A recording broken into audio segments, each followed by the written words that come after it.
राहाता तालुक्यातील राजुरी येथील श्री यशवंतराव चव्हाण विद्यालय राजुरी येथे नवीन शैक्षणिक वर्षात विद्यालयात नव्याने प्रवेश घेतलेल्या नवागत विद्यार्थ्यांचे मोठ्या जल्लोषात स्वागत करण्यात आले।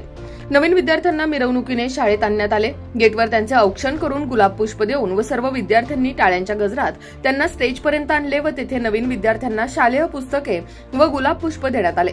त्यांचे वर्ग आकर्षक रीतीने सजवण्यात आले होते। विद्यार्थ्यांना कार्यक्रम संपल्यानंतर गोड जेवण देण्यात आलं। याचबरोबर नामदार श्री राधाकृष्ण विखे पाटील यांच्या वाढदिवसानिमित्त विद्यालयात वृक्षारोपण करण्यात आले। त्याचबरोबर विद्यार्थ्यांना वह्यांचे वाटप करण्यात आले व स्वच्छता अभियान राबवण्यात आले।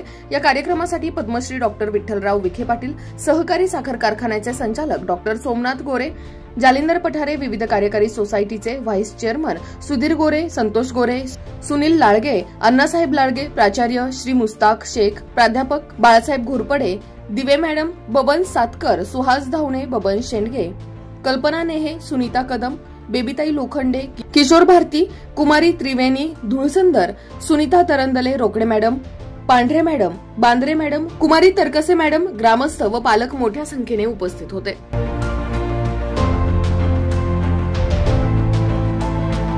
अशाच ताज्या आणि महत्त्वपूर्ण घडामोडींसाठी पाहत रहा राष्ट्र सह्याद्री न्यूज। राष्ट्र सह्याद्री न्यूजला लाईक करा, शेअर करा आणि सबस्क्राइब करा।